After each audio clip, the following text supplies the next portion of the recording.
दुलाराय बर' फरायसा आफादनि साफ्रोमबो सोद्रोमा आङो दुलाराय बर' फरायसा आफादनि जि जोंनि न'खर दङ बिनि सासे सोद्रोमामोन हिसाबै आं गिबियावनो दुलाराय बर' फरायसा आफादनि बा आंनि न'खरनि सोद्रोमाफोरनिसिम आङो रोजा रोजा साबायखर बावो। थांनाय गोलाव सम आंनि सायाव फोथायनाय लाखिनानै आंखौ आफादगिरिनि बिबान होनानै खामानि मावनो खाबु होनायनि थाखाय दिनै दुलाराय बर' फरायसा आफादा आंनि थाखाय गासैबो। दुलाराय बर' फरायसा आफादनि थाखायनो आं दिनै प्रमद बर' जानो हादों। दा बेनि थाखायनो दुलाराय बर' फरायसा आफादनि सायाव आंहा सुख'हायै दाहार थागोन अराय समावबो।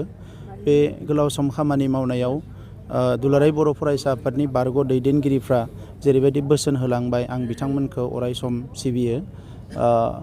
बे गोलाव समाव बर' हारिनि गुबुन गुबुन आफादनि दैदेनगिरिफोर, सानसुमैफोर, गोबां जोंनि फोरोंगिरिफोर, प्रफेसारफोर गोबाङानो गोबां सुबुरुन होबाय, गोबां फोथायनाय लाखिबाय, खामानि मावनो खाबु होबाय। बेनि थाखाय आङो बिथांनि खाथियावबो खुलुमनायखौ बावहरो। थांनाय नैबे थामथि जि सोमावसारनाय बेवहाय NDP प्रग्रेसिभनि आफादगिरि जाबाय। आगोलाव नेहाथारिमोन गबिन्द बसुमतारी, बिथांजों लोगोसे बिथांनि गासैबो दैदेनगिरिफोर NDPनि बिथांमोनाबो जों ज'यै सोमावसारनायाव फोथायनाय लाखिदों। जयेन्ट एक्सन कमिटिनि दैदेनगिरि राकेश बर'जों लोगोसे बिथांनि दैदेनगिरिफोरनिसिमबो आङो बे समाव साबायखरखौ बावहरो। बर'नि माहारि आफाद, बर' थुनलाइ आफादनि माखासे दैदेनगिरिफ्रा गोजौजों हायाब्लाबो सिंजों माखासे बोसोन होनानै खामानि मावनायाव आंखौ मदद होबोबाय थादोंमोन। आं बिथांमोननिसिम खुलुमनाय बावहरो। आरो बे समाव बड'फा उपेन्द्रनाथ ब्रह्म मुंख्लंफोरनिसिमबो आं खुलुमनाय बावहरो।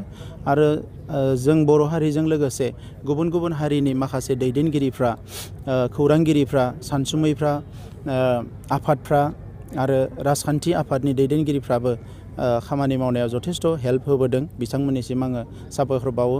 बड'लेण्ड सोमावसारनायाव नांब्रबगौ जानाय रां रुफानि समाव गोबां बर' लाइमोनफ्रा जायफ्रा एफा एनै बेफार फालांगि खालामबाय, बायदिसिना खामानि मावबाय, बिसोरो नांब्रबगौ जायोबानो राङारि मदद होदों। जेरै हायो एरै मदद होदों। बै फंबायमोननिसिम, बिदाफोरनिसिमबो आङो बे समाव रोजा रोजा साबायखर बावबाय। आरो हारियाव बेफोरबायदि हारि अनग्रा सुबुं थानायखायनो दिनै बर' हारिया लासै लासैनोब्लाबो जौगानो हादों। बर' हारिया गोबां खामानि मावनो हादों। दा बिनि थाखायनो आङो बै साफा साफा सुबुं जायफोरनिखि एबसुखौ अराय सम हेल्प खालामनो थाखाय रेडि जानानै थायो, बिथांमोननिसिम आङो बे समाव गोसो गोरबोनिफ्राय साबायखर बावहरबाय। आंनि न'खरनि सोद्रोमाफोर, आंनि गामिनि सुबुंफोर जायफ्रानोखि बे 30 बोसोर आंखौ माने खुनु मोनसे सानालासिनो खामानि मावनो हगारबाय, बिसोरनि थाखायबो आङो बे समाव साबायखर बावहरो। दा खोथाया जाहैबाय जे दिनै जोंहा गोबां खामानि दङ दुलाराय बर' फरायसा हिसाबै मावनांगौ। गिबियावनो जाबाय बे गोरोबथानि मोनफ्रोमबो जि क्लज बियो इमप्लिमेन्ट जानांगोन। दा बिनि थाखाय जों गोख्रों नोजोर होनांगोन। स्टेट गभर्नमेन्ट, सेन्ट्रेल गभर्नमेन्टजों जोङो अराय सम खामानि मावनांगोन आरो जोंनि गेजेराव खौसेथि लाबोनानै बेखौ जुजिलांनांगोन। बर' हारियाव गोबां समाव माखासे अलखद फैयो। बै अलखदाव गोसो हमथानानै जों बयबो खामानि मावनांगोन। आंनि जि दरखं, आंनि न'नि दरखङा अराय सम दुलाराय बर' फरायसा आफादनि थाखाय गेंनानै थागोन। जेब्लायसिम आङो थांनानै थागोन बै समसिम दुलाराय आफाद, बर' फरायसा आफाद, बर' हारिनि थाखाय आंनि दरखङा गेंनानै थागोन। आरो आं अराय सम बेखौनो हास्थायगोन जे आङो हारिनि सुबुंफोरजों थानानै खामानि मावनो खाबु मोनो। बे समाव जोंनि गामि ओनसोलाव गोबां गाज्रि थासारि दङ। जोंनि लाइमोनफ्रा न' गारनानै गुजरात हारियानायाव लोब लोब खारबाय। गावनि बिमाजों, गावनि बोराइ बिफाजों थाफानो जोंहा गथ'फोर गैला बायदि जाफैबाय। रांखान्थिनि थासारिया जोबोद गाज्रि। सोलोंथाइनि थासारिखौबो नारा नाथा नाजादोंब्लाबो दाबो मोजाङै जोङो साबस्राखांहोनो हायाखै। जोंहा बाय हाजार जेंना दङ।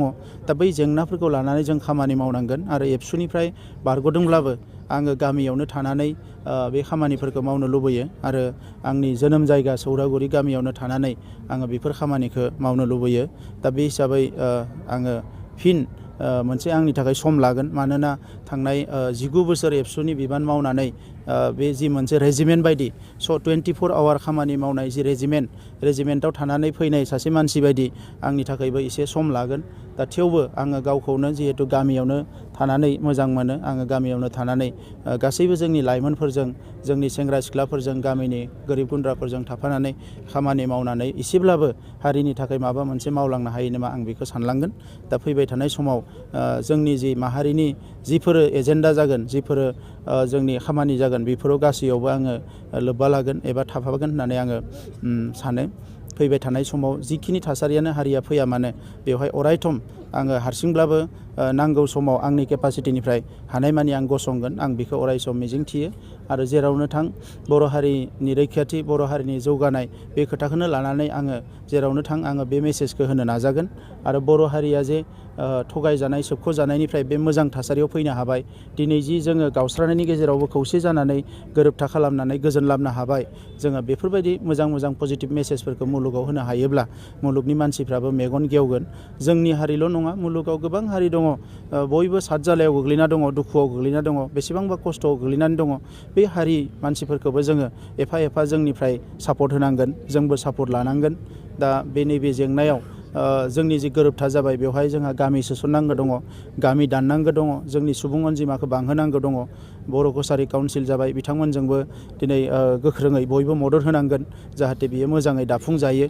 कार्बि आंलंनि बर'फोरनि जेंनाखौ थाबैनो सुस्रांनांगोन स्कुल कलेज इउनिभारसिटि जिखिनि बिना लाबोनो हाबाय थाबैनो गायसननानै हारि जौगानायनि हाबाफारिफोरखौ मावनांगोन दा बेफोरबो गासैबो बिथिङाव दुलाराय बर' फरायसा आफाद आरो हारिनि एजेन्डायाव आं अरायसम थानानै खामानि मावगोन आं बेखौनो दिनैनि समाव आंनि फिलिंसखौ आं नोंथांमोनजों शेयार खालामो।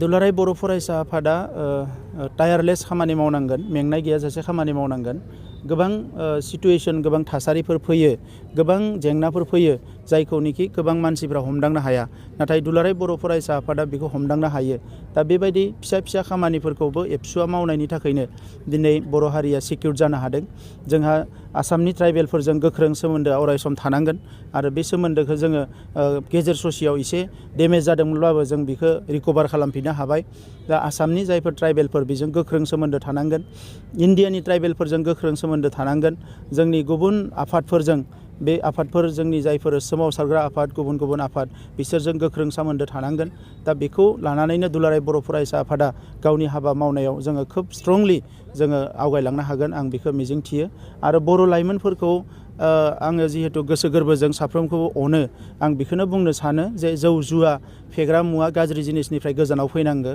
जों साफ्रोमबो हार्ड वार्किं जानांगौ जोंनि आखल आखुआ मोजां जानांगौ जोङो समखौ आद्रि खालामनाङा 1 मिनिट सेकेन्डबो जों आद्रि खालामनाङा सोरबा लेखा फरायनायाव दङ बेयो मोजां फरायनांगौ हायार इडुकेसन लानांगौ टेकनिकेल इडुकेसन लानांगौ जायफोर लेखा फरायनो गारबाय 1 सेकेन्डबो आद्रि खालामालासिनो गावनि जिउनि राहा लामा नागिरनानै लानांगौ माबा नङा माबा खामानि मावनानै जानांगौ आं लाइमोनफोरखौ बेखौनो खावलायो आरो बे बिथिङाव माबाफोर मदद नांगौब्ला माबाफोर सुबुरुन नांगौब्ला माबाफोर हानायमानि हेल्पखौ आं होनो नाजागोन आरो बिनि थाखायनो खम समनि गेजेरावनो आङो तामुलपुराव मोनसे लिडारशिप कलेज गायसनगोन आरो बे लिडारशिप कलेजाव मेइनलि कारिकुलामा जागोन जे जोंनि जा जिफोर इडुकेसन कलेज इउनिभारसिटियाव फोरोंनाय बे कारिकुलामा जानाय नङा सासे मानसिया फरायखांनायनि उनाव एबा फरायनो गारनायनि उनाव बिनि जिउ राहा लामाखौ बोरै दालांनो हायो बिनि थाखायनो आङो गावनि जायगायावनो गावनि न'खरावनो गावनि बिफानि हायावनो मोनसे लिडारशिप कलेज गायसननो सानदों आरो बे कलेजखौ आं सानो जोंनि बड'लेण्डनि आरो एबा गुबुन गुबुन बर'फोर रायजो जानाय जायगायावबो बेखौ गायसनगोन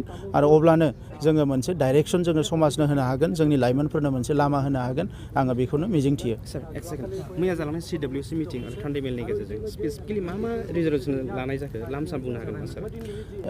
बड' जि एकर्ड जाबाय बे एकर्डखौ थामथि गोरोबथाखौ इमप्लिमेन्ट खालामनो थाखाय एबसुआ गोख्रोङै खामानि मावलांनाय बेयो जाबाय गिबि एजेन्डा आरो बेजों लोगोसे जोंहा बर' कसारि काउन्सिला थाबैनो दाफुंजानांगौ कार्बि आंलंनि जेंनाया थाबैनो जोबनांगौ आरो बिनि थाखाय दिल्ली आरो दिसपुराव थांनानै मन्त्रि मनला आरो अफिसारफोरखौ लोगो हमनाय बेखौ लादों आरो सागानगिरिफोर एबा बर' रायजो राजाफ्रा ज' जानानै मोजां खुंथाय लाबोनायाव दुलाराय बर' फरायसा आफादाबो हाबा मावफागोन दा बेवहाय दुलाराय बर' फरायसा आफादा थांखि लादों आरो गोबां जेंनाफोर दङ दाफोरबो दासिमबो जाफुङाखै बे खामानिफोरखौ मावनाय लोगोसे बड'फा मिसनखौ कन्टिनिउ खालामनाय मिसन कुवालिटि इडुकेसनखौ कन्टिनिउ खालामनाय बेबायदि माखासे हाबाफारिफोरखौ लादों।